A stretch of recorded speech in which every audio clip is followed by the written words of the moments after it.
Yes. Next topic double column cash book. Single column clear, मैंने last video में दे दिया आप लोगों को। सिंगल कॉलम को देखो, बुक में जाओ, बुक के फॉर्मेट देखो, एक दो सम करो, it will be clear. Any problem we can touch. तो now come to the second is what, that is two column cash book. Two column COLUMN, spelling देख लेना। टू कॉलम कैश बुक, और इसको we can say double DOUBLE, double column cash book. Format is almost same as in the single column, खाली इसमें एक column भर जाता है कैश एंड बैंक, बाकी date particulars, ledger folio, journal folio and cash and bank credit side, and it is a debit side, date particular journal folio and cash and bank debit side. तो this is called the cash book, और two column cash book बोला जाता है। इसमें एक entry, एक column add हो जाता है, that is the bank column. तो ऑलवेज आप लोग बैंक कॉलम को भी नेक्स्ट में रखेंगे, फर्स्ट कॉलम को कैश बुक हम ट्रीटमेंट करेंगे, debit side and credit side. इस टाइप का कैश बुक में difference is main from the single column cash book. Single column cash book में खाली कैश ट्रांजैक्शन आता था, यहाँ पे आप लोग कैश भी लेंगे, बैंक भी लेंगे, दोनों ट्रांजैक्शन लेके चलेंगे, बट उधार नहीं आएगा। सिंगल कॉलम कैश बुक में मैंने डिस्कस किया था कि single column cash book never be A negative balance. यहाँ पे भी same, double column cash book में कैश का एंट्री हम कैश अकाउंट में और कैश कॉलम में लेंगे, बैंक का एंट्री बैंक कॉलम में लेंगे, कैश पेमेंट का एंट्री कैश कॉलम में आएगा, बैंक पेमेंट का एंट्री बैंक कॉलम में जाएगा। क्लियर? बैंक में बी ओवरड्राफ्ट, बैंक में हमें नेगेटिव बैलेंस लेके हम कर सकते, परमिसिबल है, but cash never be A negative balance. ये मैं बार बार आप लोगों को समझा रहा हूँ। तो debit side date particulars cash bank, credit side date particulars journal folio cash and bank. The format is same almost. इसमें भी हम लोग ऐसे करेंगे, अगर मेरे पास दोनों बैलेंस लेके मैं स्टार्ट कर रहा हूँ तो मैं कैसे लिखूंगा, यहाँ पे 2020 December 26 to balance BD account cash, जितना मेरा पास होगा उतना मैं कैश में लिख दूंगा, और जितना मेरा पास बैंक में पैसे पड़े हुए हैं उस पैसे का हम यहाँ पे ट्रांजैक्शन कर दूंगा। तो सपोज मैं यहाँ पे ले रहा हूँ 1 लाख, बैंक में ले रहा हूँ 20,000। क्लियर? ये एक हो गया balance BD। Balance BD not necessary always positive, because this side is positive and this side is negative. ये दिमाग में रखोगे, जितना भी खर्चा होगा सारे इस साइड में आएगा। खर्चा लिखने से पहले हम बाई लिखेंगे, यहाँ पे मेरा ईयर आ जाता है, मंथ आ जाता है, उसके बाद डेट आ जाएगा। Year, month and date. Date suppose 1 तारीख, 2 तारीख, 3 तारीख, डॉट डॉट लेके हम जा सकते। बार बार दिसंबर मत लिखो, गलती होगा, ओवर रेटिंग होगा, वो क्लमजी दिख जाता है, खराब लगता है। तो उससे बेटर जितना कम लिखे उतना अच्छा है। तो बाय एक्सपेंसेस, जो भी एक्सपेंस होगा, अब मैं यहाँ पे एक चीज बोलना चाहूंगा कि जैसे मैंने ट्रू बैलेंस BD लिया, opening balance cash always positive होगा, बैंक पॉजिटिव हो सकता है, नेगेटिव भी होगा, हो सकता है। अगर नेगेटिव होगा तो मेरा एंट्री क्या होगा, बाय बैलेंस BD कैश में डैश, इसमें सपोज 20,000, दैट मीन्स मेरा बैंक में 20,000 नेगेटिव है।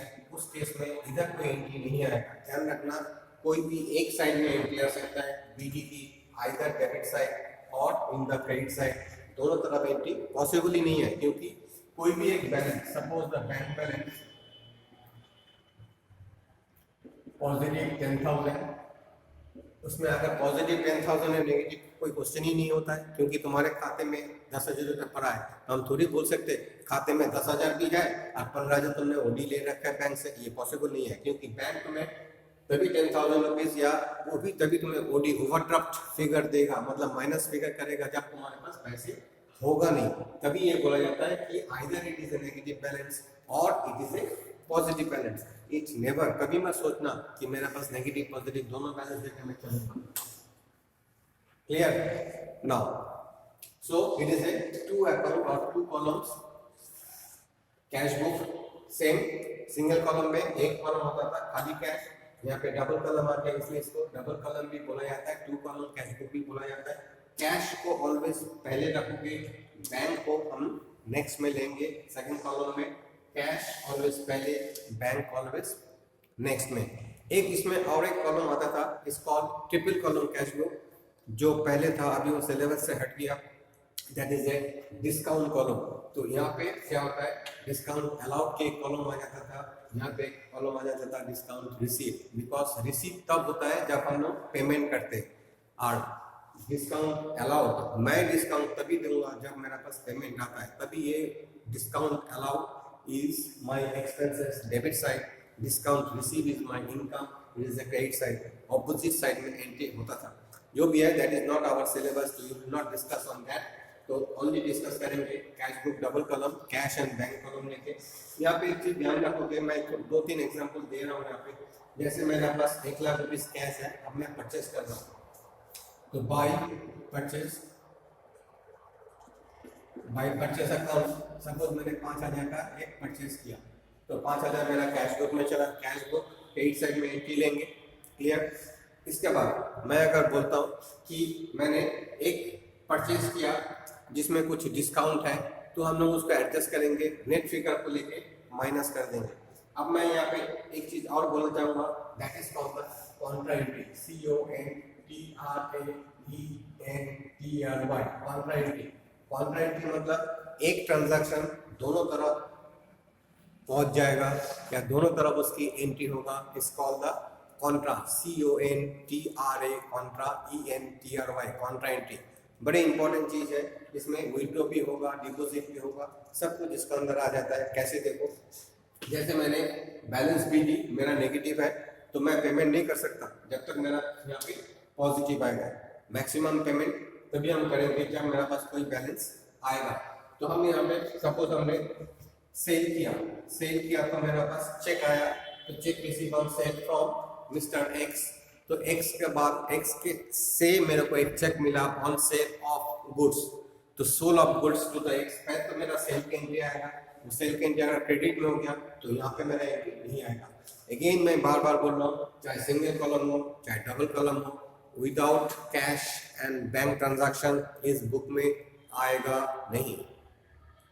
खाली cash purchase and cheque purchase और खाली कैश सेल्स और चेक के थ्रू जो सेल होगा उसी को हम यहाँ पे एंट्री लेंगे, बाकी उधार की कोई भी एंट्री यहाँ पे नहीं होगा, क्लियर। तो मैं सपोज अब मैं दे रहा हूँ कि मेरे पास एक चेक रिसीव हुआ, चेक कैसे रिसीव होगा, mister X, cheque receive from mister X, तो हम क्या करेंगे, बैंक अकाउंट डेबिट, क्योंकि चेक जाएगा बैंक में, तो bank account debit to mister X account. Suppose 50,000 का एक चेक मेरा पास आ गया, तो मैं इसको तुरंत बैंक में डाल दूंगा, क्लियर। तो बैंक में जैसे डाल दूंगा, बैंक में मेरा माइनस करता था 20,000, तो अब मैं बैलेंसिंग करूंगा तो 50,000 में से 20 माइनस हो जाएगा, मेरा पास 30,000 की बैलेंस पॉजिटिव है, ये सोच के चलने पड़ेंगे। इसका मतलब इसका आगे मैं अगर कुछ परचेज करता हूँ चेक से तो it should be not more than that figure, क्योंकि 50,000 मेरा पास पॉजिटिव है और माइनस कितने 20,000 ऑलरेडी है, तो मेरा पास पॉजिटिव कितना रहेगा 30,000 आएगा, तो मैं अभी 30,000 से ज़्यादा परचेस नहीं कर सकता। ये दिमाग में रख के हम लोग जनरल एंट्री को पास करेंगे, कैश बुक को ड्रॉ करेंगे। इसको थोड़ा सा एक्सटेंड कर देता हूँ इनको एंट्री के लिए, समझ जाओगे। यहाँ पे एक चीज़ और मैं बोलना चाहूँगा, कभी कभी चेक आता है शाम को या कोई भी रीजन में, चेक मेरे को तो पार्टी दे दिया, बट चेक उन्होंने रिक्वेस्ट कर दिया कि चेक आप 2 दिन बाद डालिएगा। ये तो हो ही सकता है कि उनके पास फंड आ जाएगा, चेक मेरे को दे दिया, हम 2 दिन बाद डालेंगे। सपोज 2 तारीख को मेरे पास चेक मिला, 2 अक्टूबर 2020, ये मेरा हॉलीडे होता है 2 अक्टूबर, तो हॉलीडे का दिन हम चेक बैंक में नहीं डाल सकते।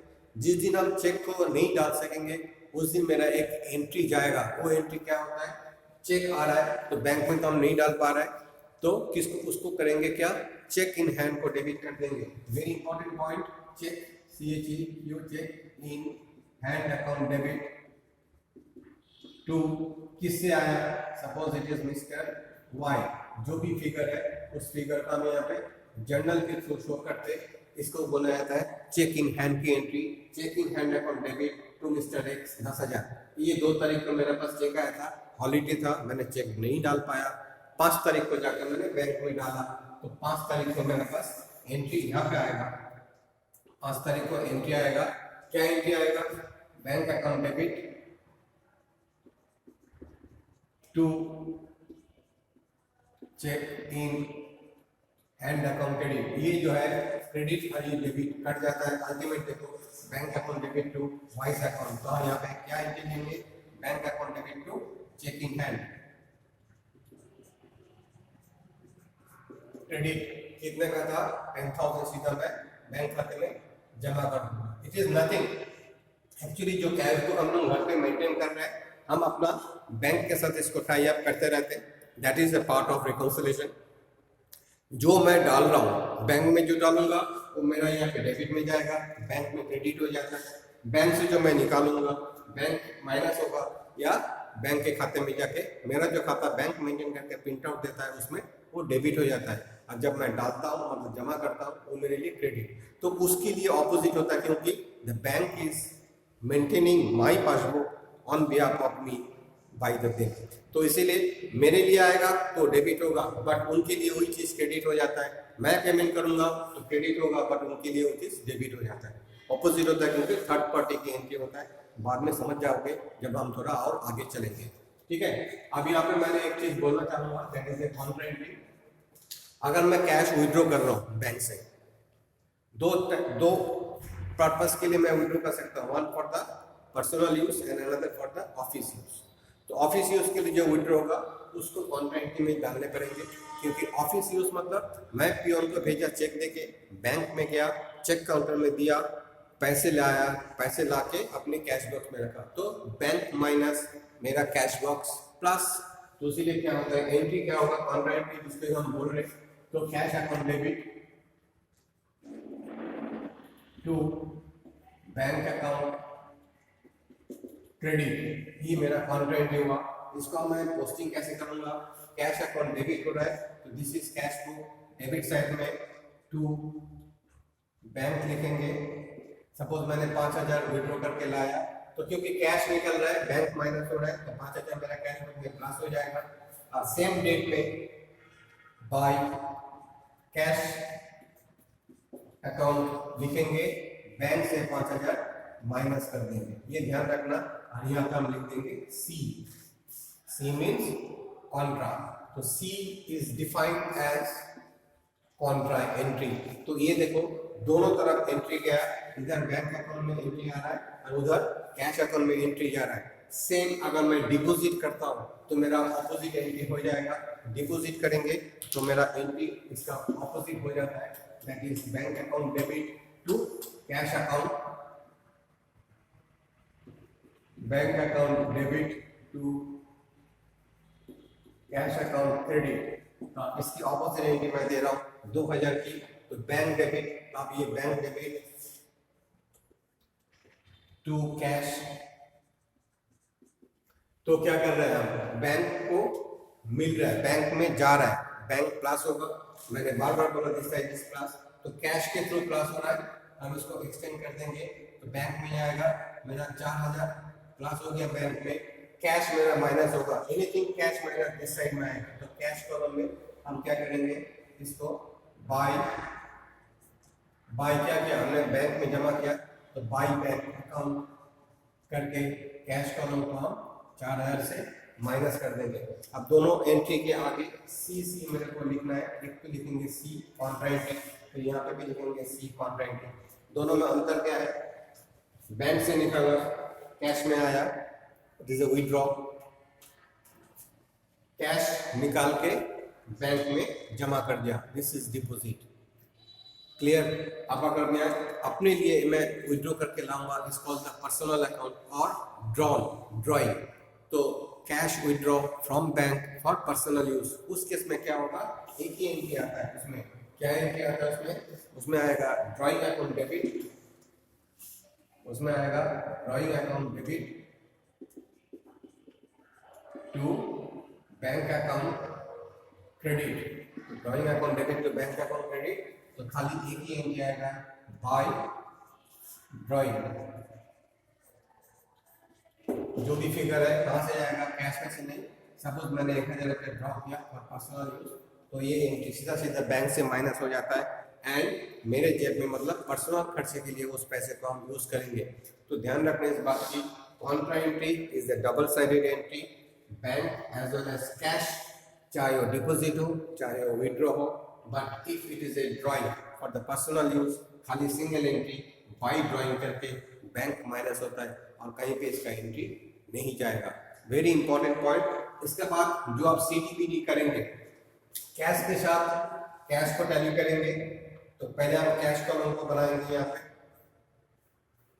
सेम वे में इसको भी कैश कॉलम को हम बनाएंगे। तो कैश का खर्चा मेरा हुआ 5000 9000, यहाँ पे मेरा 1,05,000 माइनस कर देंगे जो भी फिगर आएगा यहाँ पे to balance CD, to balance carried down करता हूँ, यहाँ पे फिगर लिखेंगे, क्लियर। एंड सेम उसके बाद मैं देखूंगा यहाँ पे मेरा माइनस कितना हुआ, -20,000 5000 26,000। यहाँ पे मेरा कितना है 50 + 10 + 4 50,000 10,000 60,000 64,000। बिग फिगर का हम वहाँ पे लिख देंगे, जो ज्यादा फिगर है यहाँ पे भी लिखेंगे 64,000 एंड तो CD by balance CD, cash वाला डिफरेंस कैश में और बैंक वाला डिफरेंस बैंक में जोड़ेंगे। सीडी को हम टोटल करने के बाद इसकी लाइन की, टोटल की लाइन की नीचे लिखेंगे टू बैलेंस बीडी। तो ये बीडी यही बीडी होता है every day, every month, every week, every year. पहले सीडी क्रेडिट साइड में आएगा पॉजिटिव 1 और फिर सीडी को हम नेक्स्ट डे में, नेक्स्ट ईयर में, नेक्स्ट वीक में हम यहाँ पे बीडी में ट्रांसफर करके इस कैश बुक को हम क्लोज कर देते हैं। ध्यान रखना यहाँ पे बार बार जो मैं बता रहा हूँ that is double line.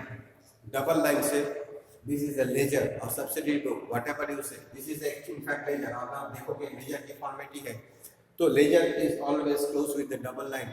Double line नहीं खींचोगे तो उसमें मार्क्स डिडक्ट हो सकता है। बड़ी ध्यान से करोगे। Double column cash book, single column cash book, last is petty column cash book. We will discuss on the next video. Thank you.